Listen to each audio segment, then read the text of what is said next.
Hey, good afternoon, everyone. So, welcome back to our Freedom from Fraud series. Excited to have Alexander Hall join us again. Always love my conversations with Alex. And man, last month we really kicked the series off with discussing the criminal opportunity shaping the landscape today, really due to all the massive compromised data now available from data breaches and mail theft that's continually taking place. So, today we're going to dive into this how this compromised data is being used by criminals, as well as really explore emerging considerations for fraud prevention uh, going forward. So, Alex, thanks for joining again. And I guess really to kick this thing off, maybe based on what we shared with everyone last month, can you really describe some of the tactics fraudsters are using now to, exploit this exposed PII data for their fraudulent activities? Absolutely. So I think that when it comes to identity related fraud, we've seen things like synthetics take off. We've seen things like identity theft take off. The two trends that seem to be spiking now are things that I used to do, and one of them is takeovers through satisfying KBVs, and then I'll outline that. The other one is what I call um, success through failure, right? And so we'll go through the first one. When it comes to satisfying KBVs, the thing that this amount of available identity information is bringing to the table is most KBVs are asking information about an identity, about a person, right? And so with all of this information coming to the forefront and becoming available, fraudsters are able to aggregate information. They're able to understand what questions are being asked. And the process goes like this. A fraudster gets a hold of a target profile. They filter through all of the noise, and they find a valuable profile that they wish to target. And from there, they begin to go to these different platforms and start to aggregate information to the central profile. And what they'll do is they'll call into organizations that require, satisfying knowledge-based verification questions like, where did you live in 1992? What kind of car did you drive? What address is most related to you? And what's the middle name of your aunt? All of these different questions. Fraudsters are able to aggregate that information, and through that they're able to call customer service. They're able to call in and anticipate satisfying KBVs in order to satisfy, or when they satisfy the KBVs, they're able to then reset access to the account. Through that, there's 1,000 different methods that are opened up, which I'm sure we'll get into, but that's a big one, I think, is satisfying KBVs. And then the second one is what I call success through failure. So in the hands of a fraudster, being empowered by all of this information, there's a lot of opportunity for fraudsters to call in, say they have 10 different profiles that they're working with, and each one has a different bank account associated with it, or credit card, or loan, or whatever it may be. They have all these different accounts, but some are worth more than others, of course. And so what I used to do was I would take the low value profiles and I would call into the accounts where they had access, and I would start asking questions, attempting to gain access, but intending to fail. My goal was to get access to the KBVs that they asked, the policies on the back end, the processes on the back end, when verifications come in, how to overcome those verifications. And the idea was to sacrifice low quality profiles before finally targeting the platform with high quality profiles. And I think that's something that's missed a lot in today's conversations, is the success through failure. So really, it's testing the defenses. If especially through a contact call center environment, which we have many clients who, they were being exposed through that contact call center environment with someone calling in, and they're doing exactly what you're saying. They're taking that compromised data, but you mentioned something that's very interesting is they're willing to use up the invaluable compromised data to really exploit for someone who's, let's look at it this way, because that compromised data, it gives them account information, it gives them what the balances are on many of those accounts, it gives them how much of a spend do they have left. So what you're saying is they're twofold, testing the defenses, but at the same time they're also they're gathering information of what they need to come back with a more profitable profile. Is that right? Exactly. Yeah. And the thing is most customer service agents are incentivized to be as helpful as possible. Right. So when a fraudster calls in and they're trying to attack the account number A, which is a low value one, and they say, well, hey, I ran into the situation. I need to reset access. I need access to my account, but here's the problem that I ran into. Social engineering comes into the mix through stories like that. The customer service agent is trying to be helpful. Well, here, can you answer these questions? Can you submit these documents? Can you prove to us who you are through all of these various requests? And the fraudsters ultimately, yeah, they start to aggregate and list out what are the policies in place for bank number A, what are the policies in place for merchant number or merchant letter B over here. They start to reverse engineer the back end process, yes, by sacrificing less than valuable profiles. And I think by doing that, it also gives, whoever the contact call center a false sense of security because they think we thwarted this attempt. But really, from what you're explaining, and I know you and I discussed this previously, that's why this is good. It's really falling straight into the fraudster's hands. It's like, hey, we want you to feel like you're stopping these because really all we're doing is we're gathering more data to come back and at a different angle and really attack you when there's more value on the line with those profiles. Exactly. And that's one thing I just made a post a few days ago, maybe a week ago now, where I said fraudsters are thanking us for all of the requests that we put in place, all of this friction that we put in place, all of the times where there's dynamic where we can trigger a request, where a fraudster can trigger a request, because we'll just start building it up proactively. One thing that I say quite regularly is that any request we make to a user will be satisfied by a fraudster. Think about account creation. Think about logins. When we requested that there's a username and password combination, fraudsters got a hold of that information and now they're satisfying that request. Well, now step that up and think about document verifications. Well, if we ask for a birth certificate or if we ask for a utility bill, fraudsters will meet the request, so on and so forth. And now we've reached the point where biometrics, we made another request. And now biometric requests are being met by the fraudster. So absolutely, and any request that's being made not only introduces more friction for good users, but it also plays into the hands of fraudsters. Yeah, and I know we hit on this last time, but really because of all the compromised data and the depth of the information that's now available, as long as those strategies are only utilizing and relying on confirming that data, it's like we said, it's like giving the fraudsters the answers to the test book because they're counting on that using that information, which really brings the next one. What kind of pressure does this put on those traditional fraud strategies?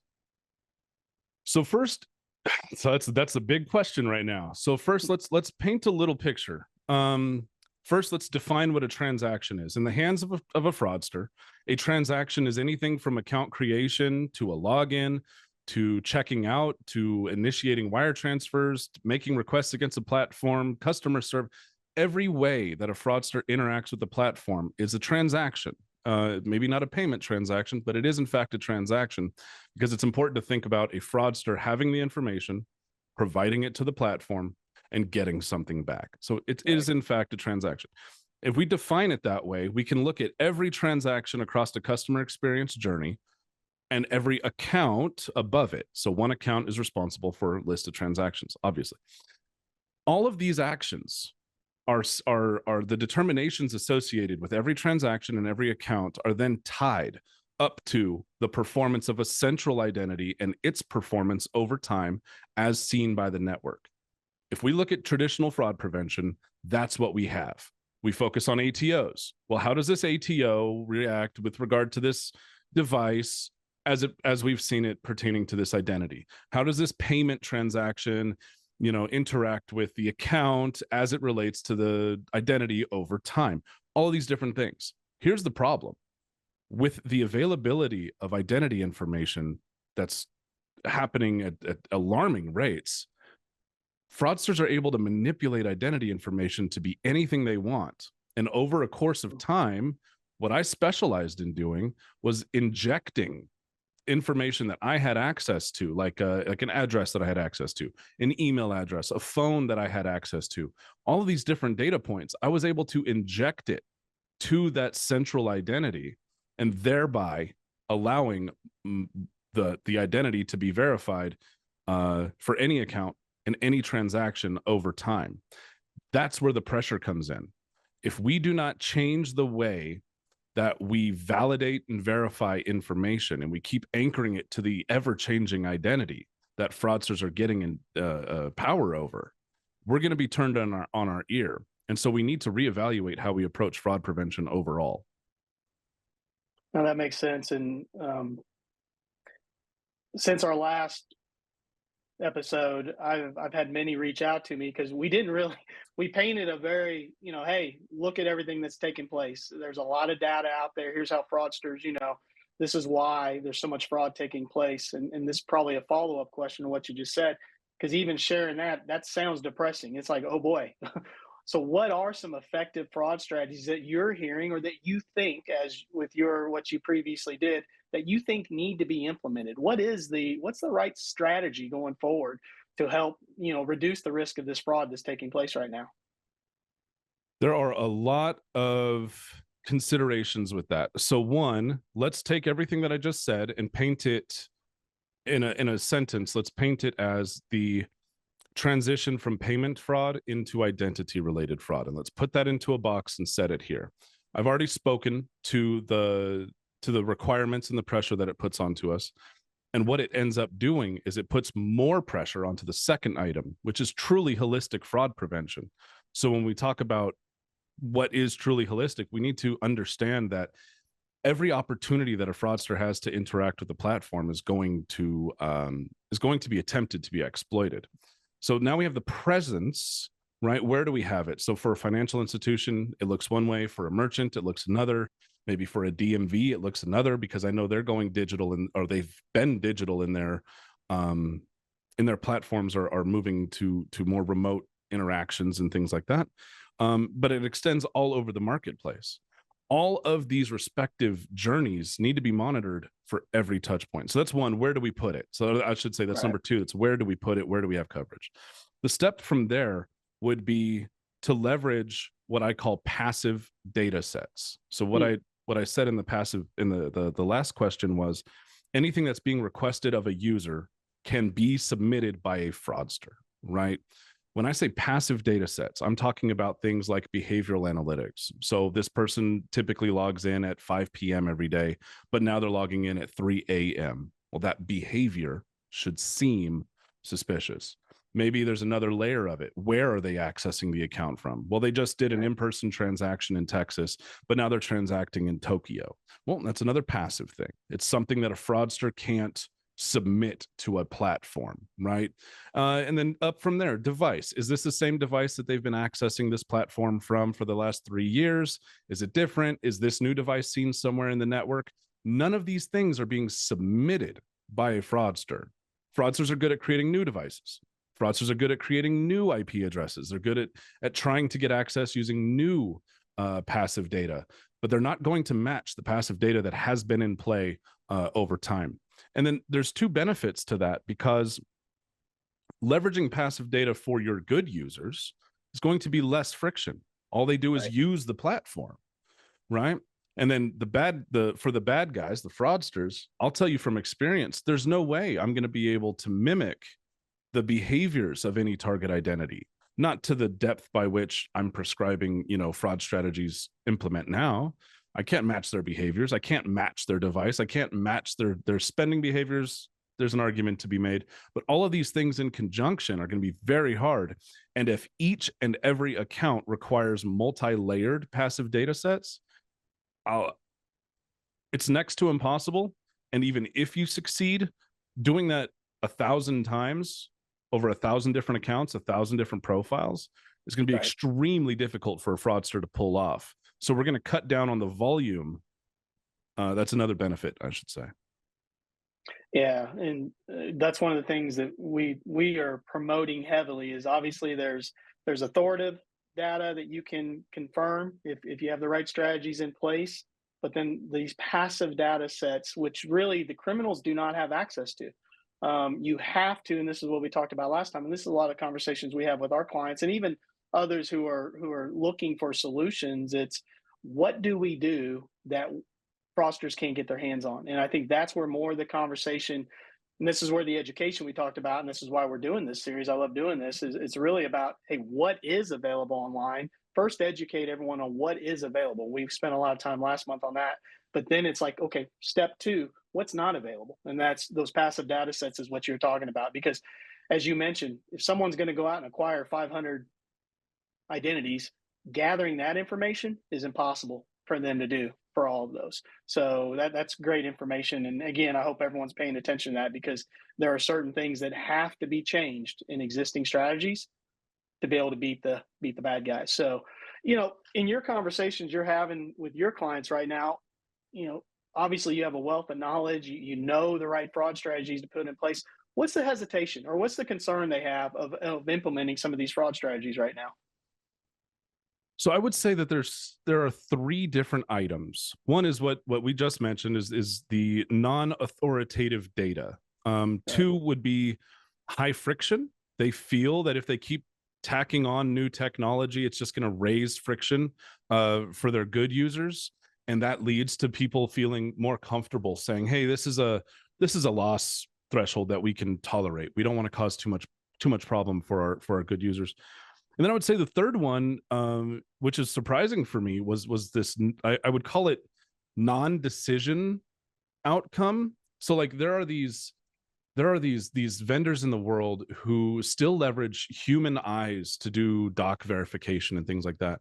And the use case that's been brought to my attention is that a user will come in, whether it's in bank or online or whatever it is, and they'll get to the point where they have to, okay, I need to submit some documents. I need to take some pictures. I need to scan some stuff to send it across.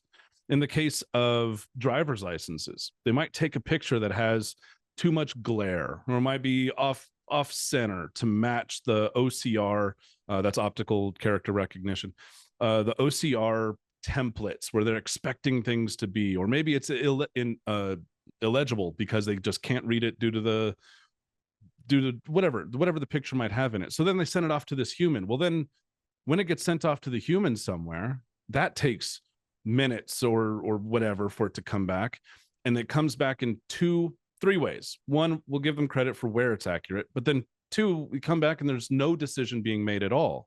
And that represents a fair group of the determinations that are supposed to be made on behalf of the platform.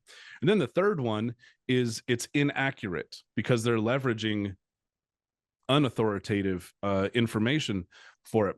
So that's the story about the non-decision human element. So there's that. The second one that I mentioned was high friction. They don't want another one. They don't want another technology, another step-up verification to come in where the user has to stop what they're doing, find a document, take a picture, stand on one foot, do all these different tricks, and then get a determination. And then the one above that, I feel that we should be pursuing accuracy above all. It doesn't do any good to make any determination if it's less than accurate. And I think these three things seem to be the perfect storm for the platforms that I'm speaking with, and just generally in conversations like at the MRCs and at the different conferences that I attend. Those seem to be the biggest pain points. Yeah, no, and we hear the same thing, especially when you talk about the no decisions, because obviously no one wants friction. We like to say, well, if you're going to introduce friction, let's make it friction for the bad guy, not your good customers. And that has been something that we've been with a lot of conversation, especially with new customers, is their current provider, because of that process of, like you said, it's so indecisive, and then they have false negatives and false positives, which means, okay, you're letting the bad guys through. But what's even worse for many of these clients right now, or these potential clients, is, well, don't tell my good customers they're not who they say they are, because at the end of the day, yes, everyone wants to stop the fraudsters, but if we're being honest, everyone already has a budget in place of how much fraud they can withstand. Everyone's got that built into their budgets for the year, but no one has a budget of how many new customers do we want to get through the door. And so much of fraud prevention, at least that's what we're trying to educate our clients on, if you're setting up strategies that is preventing the good customers from coming in, then you really got a wrong strategy, because it really should be, how do you quickly and almost instantly be able to tell 100% of the time, be able to render a decision without having to do that manual review like you were talking about, but then also not be able to turn off, the real customer, whether it's, you mentioned account takeover. We see that those attempts is growing dramatically every single year, with our customers. Now, obviously, we help them stop them, but when you think about it, opening a new account, you have to go through a credit history check. You have to go through different things to really even say, yes, not only am I who I say I am, but I'm trustworthy, I'm credit worthy. Fraudsters know that. An account takeover situation, all they need to do is prove, if they're impersonating someone, all they need to do is say, well, yes, I'm Chris Meyer, and this is my account.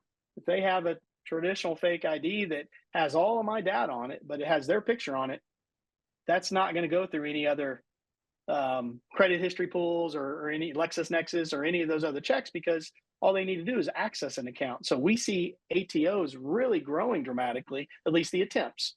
But at the end of the day, even if it's an existing customer, the last thing you want to do is, while they're sitting there trying to make a legitimate change to their account or access their account, is tell them you're not who you say you are. Because when that happens, that customer is they're gonna go find someone else who believes who they are. So we see the same thing, and I think it's an interesting shift of, at least in the conversations we're having right now, is we're willing to let so many bad guys through. At least this is what they're settling for. We're willing to let so many bad guys through as long as we don't slow down bringing on good accounts. And where we're trying to educate is with, like I think you are, is, hey, if you're using the right strategies, you can do both. We have a customer that we helped them increase conversion rates by over 20%, but they still kept their fraud losses to less than 0.01%. So there is a way of doing this, bring in more customers, but also don't let the bad guys through. But it goes through all those things that you were talking about. Really, as we talk about this and just the strategies and things, how do you see the landscape right now of, with all the data breaches and mail theft, but where do you see that evolving? Because right now, just all the breaches, all the mail theft that takes place, there's a ton of compromised data. But what do you see as what's coming next, and where this is going to evolve for fraudsters? And I guess the second part of that is, where do we need to be thinking about, how do we stay ahead of them, knowing that it's evolving the way it is right now? So I think you nailed it. It's an evolution. If we look back and we reflect on the last, 10 to 20 years, we had a lot of credit card fraud. It was payment fraud. We had a lot of credit cards. We had checks. That evolved through data breaches to include login details. Then we saw ATOs come in. People were accessing established accounts using compromised login details. Then we saw scams emerge. We are currently still seeing scams emerge as a primary focus, and we're seeing social engineering in conjunction with that. The last piece of the puzzle, from my perspective, is true blue identity related fraud. And when I reflect back on my career on the other side, that was it.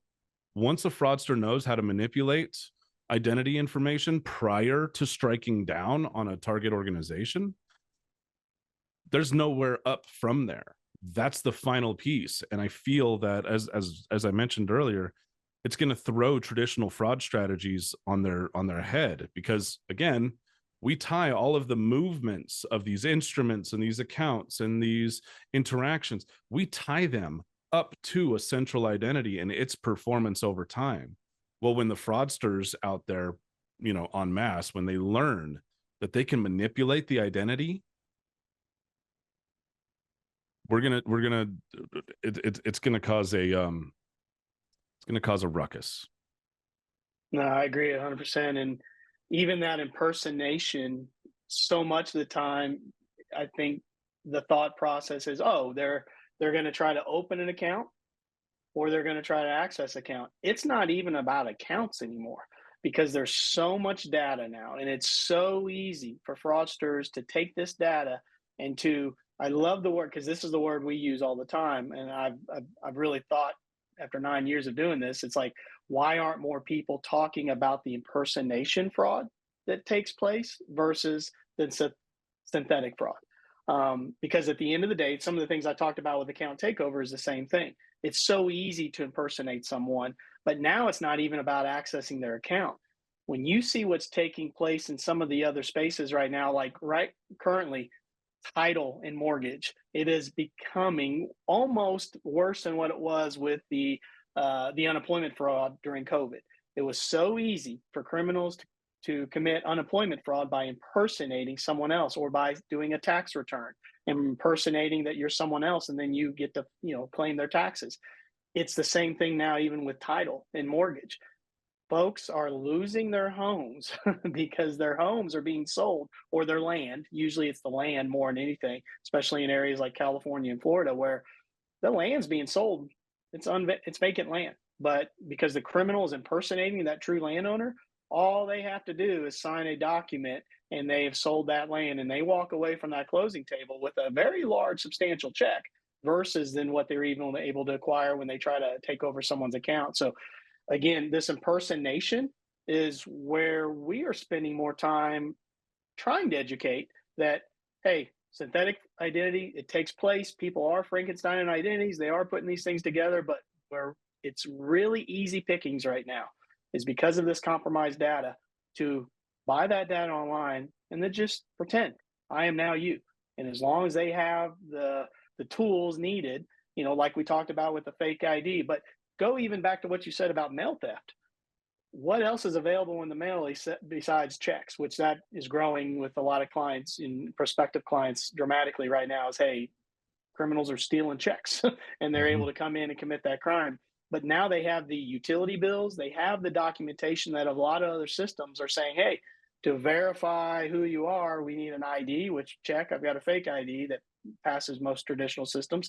And then give me some other form of documentation that proves proof of address, a utility bill, something along those lines. Well, when they're creating that mail theft, that's what they're acquiring that information for. So it's very interesting, and I think it's going to. I agree with you. I think it's going to continue to grow because of the data that's available, and then the type of data. But now that they're learning how to use it. So Alex, maybe here's a good question to dive in a little bit more.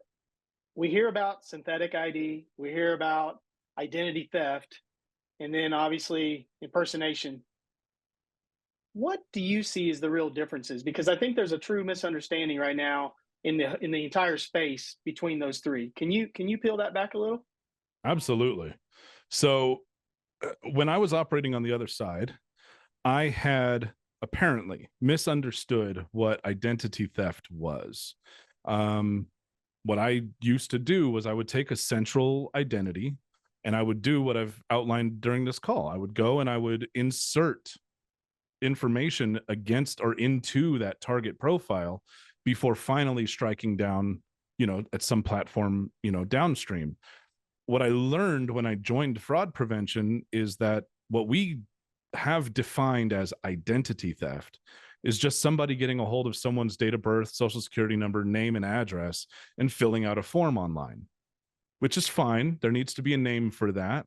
But as we move forward in time, we realize that that's a smaller thing than what true blue identity theft was. Okay. So if we leave the term identity theft with just copying and pasting compromised information, let's move over to synthetics. Synthetics is taking disparate data points, a social security number from person A, a date of birth from person B, the name from person C, putting it together, and then doing what I just described, inserting additional data points into it to make it seem reliable downstream against a target platform. Okay, so now we have identity theft. We have synthetic ID fraud, where we Frankenstein together this profile, this identity. What I feel impersonation fraud is a combination of the two, where they take a central identity, a real date of birth, name, social security number, address, the whole nine, and begin to inject information against it, Mhm. combining the two elements. And I feel that I think I've heard your team use it. Impersonation fraud is kind of the name that needs to be given to that, because the fraudster is associating new data elements to it, and digitally they are impersonating that person. And it does extend into the physical world where you're going in store and you have a real valid driver's license, or you have a real valid ID, you have real documentation that all point to this being real. So there's the physical application of it as well. But I think impersonation is really a huge deal. And I'll speak to it a little bit. The value of impersonating a person. Let's say that there's 10 identities, and 3 of them are hyper valuable. So they have a credit score of 800 and they've got 20 million in the banks. Maybe they own a business that is constantly, transacting with $15,000 checks and all of this stuff. To a fraudster, what it takes to gain access to all of those accounts is to impersonate the person who has access. So imagine an ATO of a person who has access to the banking, not only of the personal accounts, but the business accounts. Well, not only those, but also the credit lines. Well, not only those, but now can establish new loans. One important distinction that I draw from synthetics to what I feel should be called impersonation fraud is synthetics are still a very low value, high volume game. Right? You're going to get a $5,000 loan. You might get a $10,000 loan. If you age it for 5 years, you might be able to get a $20,000 loan, but you're building from scratch as you bring these disparate data points together. What if you started with an 800 and it only took 6 months of time to make these relationships between data points that the fraudster has control of and the central identity? Over 6 months is about how long it took me to do it 10 years ago. Now, with everyone trying to aggregate as much data as possible, the outcome is more, it's more predictable, it's more efficient, and it's being used against us, which I feel is another element of why fraud prevention strategies across the board need to evolve to respond to identity-related fraud. I love that, and I again agree, because I don't think enough education is taking place about that impersonation of others. That is such a low lying limb, but it produces such a higher value target, because of what you just said. Someone can acquire someone's identity online, knowing they have an 800 credit score, knowing the account balances that are available in those accounts. They know they can go in and either open accounts, or they can go in and take over accounts. And that's very easy compared to synthetically piecing IDs together. And that takes time. I think fraudsters are hoping we continue to focus on that instead of focusing on, okay, how do we make sure that person's truly who they say they are, to prevent that impersonation fraud? Because that's very fast for the fraudster to commit crime with, and it's very easy if the right strategies aren't put in place right now. Thanks for that. But anyway, that's very helpful, and hopefully this has been helpful for for everyone, just to understand again, hey, what are criminals doing with that compromised data? But then also, what are some effective strategies to put in place that criminals are hoping we're not using?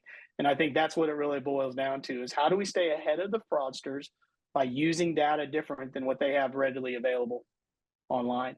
So I think going forward, one of the things I'd love to kind of peel the onion back deeper with you on is, what do those strategies, let's dig a little deeper. What do those strategies look like? What is, we gave some great examples of passive data and authoritative data sets, but really spend some more time unwrapping the onion a little bit and peeling it back. And okay, what does this clearly look like? And what does a successful strategy look like? So, but anything as we end our time here, anything else maybe finish up with from your side? Let's be diligent. Let's realize what it is that we're facing. I hope everybody watching here learned something valuable for you, your operation, your team. And I mean, I am excited for this series. You guys watching this, there's some exciting stuff coming down the line. Yeah. Well, Alex, as always, love hanging with you. Love the conversations. Love picking your brain. I know we do this plenty in between everything else, and we always have tons of conversations. So for me, I feel like these are just about me and you continuing having conversations most of the time, which I love. So, and I hope the same thing. I hope this is being educational, because as I've said many times at some of the conferences and different things I've been at, I do believe education is the key right now. Education, and then coming together and unsiloing our approaches to fraud prevention, because it is going to take a little bit more of a coordinated approach, because the fraudsters definitely are coordinated in what they're doing with each other. right now. So looking forward to next time. And for everyone else, thanks again for joining us, and looking forward to talking again soon.